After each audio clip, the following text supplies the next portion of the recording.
Welcome to ParadoxWalk podcast, specializing in paranormal activity, UFOs, cryptids, strange and bizarre stories, glitches in the Matrix, weird stories like that. It is episode 28, June of the year 2023. I don't even know how to title this one, but I heard of this before a long time ago, but I just thought someone was making these things up like it was creepypasta.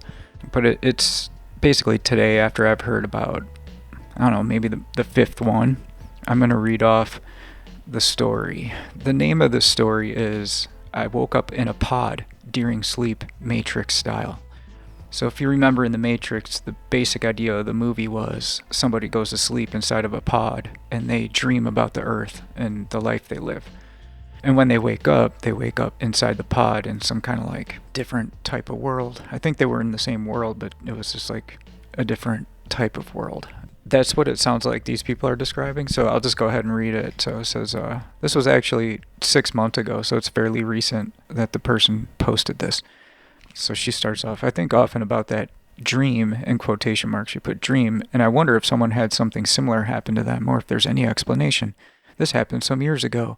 I went to sleep as usual, and then I woke up in my dream. I knew perfectly well that my body was sleeping in bed with my then boyfriend, and I knew that none of the things that happened on Earth were real, and that it was all some sort of simulation and illusion. I had absolutely no attachment to my persona or to that life. It felt ridiculous to even think about it, and I felt like I was somehow trapped there, and I didn't even really want to be there. I wasn't able to fully grasp my surroundings. Everything was blurry, and my senses were sort of numb. The best way I can describe it is that I saw and I felt everything under a very thick blanket. I was still humanoid in shape, but much smaller, like a child, but I was an adult. I also knew I was in some sort of pod, and I had things on me like wires. I felt and I saw that there were rows upon rows of pods with beings like me connected to Earth. I also had an interesting sense, more like a knowing sense, so to say. So I knew things even though I didn't really see them directly.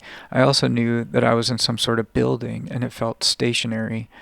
There I was, finally free. I felt like my true self. I was no longer in the illusion. I felt liberated, and the knowledge was coming back to me. Everything. I was beginning to remember things like the meaning of everything, the secrets of the universe, to comprehend complex things, to understand who I really was, etc. I remember none of that now. OFC. Of course. Is that what she meant? As I was doing that, I felt the guardians were getting angry, concerned, annoyed that I was remembering, like I should definitely not do that. I felt that there were a few of them in my vicinity and that they were racing towards me. They did not have a humanoid shape, to be honest. They felt like a bit like the Matrix Sentinels, but they were more like an energetic body. I did not see or feel their shape very well. I did not really sense that they were evil, but they were not good either. I felt that they were somehow bad for keeping me here connected to Earth against my will, but then I did not remember how I got there, or if in the beginning it was voluntary, so I might have been subjective in my feelings towards them. I hated them, and I was somehow scared of them because they wanted me back connected to Earth. In any case, I felt something eerie about them, like they didn't have my highest good in mind, like they knew better what was best for me, and that was to go back. In any case, the fight had begun. I was not coming back. I saw something like a crack in the dark room, and it was bright, and it was a bright light outside, and I knew that if I made it past them, I'm free, and I could no longer, I think she messed up a word. If I make it past them, I'm free and no longer returning to Earth. I think that's what she meant to type. I knew my body would die in my sleep, but I did not care at all since it was all just an illusion. So I fought the guardians with everything I got. It was like a fight of wills. I pushed back and they were shoving me back in. I fought so hard, but guess what? One of them managed to put something over my face, and it was at that instant I jumped in my bed. I was sitting straight, breathing heavily and shaking. Well, I knew I lost the fight, and they connected me back to Earth. To this day, the thing that I'm most taken aback by is my total lack of attachment to this body and person that I am. Like, it meant absolutely nothing. A character in a video game, not even that. Like, literally nothing. Something non-existent. People started responding with, like, I had a dream a few nights ago with people saying, he's waking up, he knows. And then there's background voices, and it felt like I was being observed for a couple of split seconds. I noticed that they were watching me. Crazy dream because it felt real. And then someone else wrote, like, I heard the exact same thing from other people. It's always he or she is waking up, or they know, they figured it out. Quick, get them back to sleep. And some have fully woken up and seen themselves strapped down. There's usually people in a lab coats with clipboards, and some people I've seen aliens. 3 unconnected people told me that they were threatened by mantis aliens who then shocked them back to sleep with a device similar to a cattle prod. One man told men he is certain our real bodies are unconscious in a universe directly above this one. He thinks that we were captured and used as batteries similar to the first Matrix movie. So people end up saying that it can't be batteries. They say, like, how much energy do you think a human being can store? Meanwhile, you need plumbing for sewage and oxygen supply, delivery system, logistics system for breeding and raising the infants, and also provide medical care in case a biological system malfunctions. So it would make sense to do the battery thing, but... And then someone else wrote, this happened to me 2 years ago. I was in the process of waking up, and strangely, I could see both the room I was in. I'd fallen asleep on the couch, and also what looked like clear plexiglass in front of me. On the plexiglass was some kind of small, simple device with a digital timer.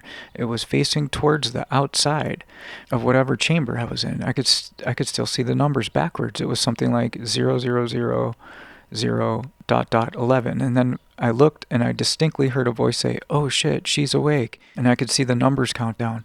When they reached 0, the plexiglass and timer faded from view and was replaced for a brief moment by a spinning ball. It reminded me of sort of like the Apple shutdown thing, and then the room was normal again. Honestly, I had a lot of trouble for days sleeping after because I was almost too afraid to wake up like that. And she said, no, I didn't see anyone, just heard a voice, very close, but it was muffled. It seriously freaked me out.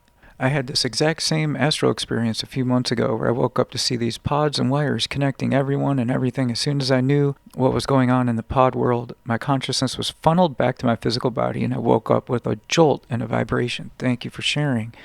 Also, I woke up shaken and I lost consciousness there. I felt like I dropped onto my bed from another world. I made a post about it a few months ago. I felt my human body when I woke up, and when I was in the pod, I swear the second my conscious body became aware that something was up, all the pods and wires, I had thought, or more like a knowing, that they knew, I knew exactly that I thought, as soon as I thought that I was aware that they knew that I knew about the pod situation. I was funneled back to my body with such a strong vibration. They start talking about other people having theories like that. And then the next person says, yes, exactly this. I had the same experience. I knew that they knew and that they came after me. I wanted to escape to the white light before they reached me, but they were by me in an instant almost. There was like 3 of them who had to shove me back in.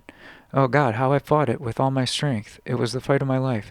If I could just get out of there and be free, it was all that I wanted. I woke up, supposedly, they put quotes around it, in a hospital bed twice. White curtains, a desk with hospital computer stuff, and 2 people in lab coats shouting, they're awake, and I was suddenly back in my room. I didn't go to sleep though. I was just on my sofa scrolling Facebook and shit. I had this happen as well, over 40 years ago. So well before the Matrix movies, 2 people in lab coats screaming, this one's awake. I remember screaming back that nothing is real. I had 3 separate different experiences that add up to some similarities with the things you and other people are posting here. And she said the other one happened to me when I was about 4. She means like 4 years old. I was sitting in church next to my mom, and suddenly it hit me. None of what I was seeing was real. Then everything went white, and then I heard very disappointing male voices exclaiming that I was waking up. I had an intuition that I did not want to wake up and face these men, so I fought my way back to my mom. I just concentrated on her and where I'd been sitting, and I was back. I tried to tell her, but she shushed me. Another one that's real similar to that is I heard this on the Paranormal Roundtable channel. So he collects all these out of the ordinary stories, and somebody on Facebook wrote him from the UK saying that he fell asleep in class at his university, and he said he woke up in a pod coming out of a pod as a female, a dark-skinned female coming out of a pod, and all these guys and like carrying these like electronic style clipboards, like they were like I guess they ended up telling him or her just, oh, it's going to be okay. Go back to sleep. You have to go back to sleep. Everything's going to be okay. I think gave him something, and I don't know. That's just the way it was described. It gave him something to make him go back to sleep. And as he drifted back off, he ended up waking back up in the classroom. And that's another thing that you see these words typed out. Like, it was like hyper real. It was more real than this. This seems like a dream compared to that. Like, it's really bizarre the way they describe it. But so before I wrap up here, I just want to say I don't even know what to think about this. I don't want to dismiss someone else's experience out of hand. I don't know what to really say about it besides I've seen a lot of these reports, and I'm not in the habit of just dismissing out of the ordinary things.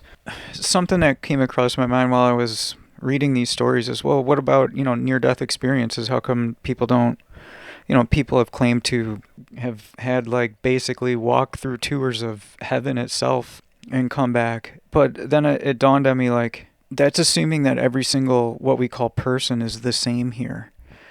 I don't know if every single person is the same. There's some theories that some of the people we come across aren't even people at all. There's stories of people having conversations with people that just totally glitch out and they see that there's some kind of disguise that they're wearing and things like that. So maybe there is a whole nother realm with people that are somehow like jolted into here in some way, shape, or form. I don't know. It could be complete nonsense. It could be creepypasta, and it could be, if somebody's got a comment or a story that they want to share, just like start typing it down below. People might need to chat about this if it's something that's happened to them. I don't know. Other than that, I'd like to thank everybody for checking out the podcast. My Patreon is patreon.com/ParadoxWalk. The music is Downbeat88. The opening track is called The Dark. The ending track, the outro track, is called Moment of Peace. I'd like to thank my first Patreon, Roxy, and hope everybody's doing good out there. Have a good day. Bye.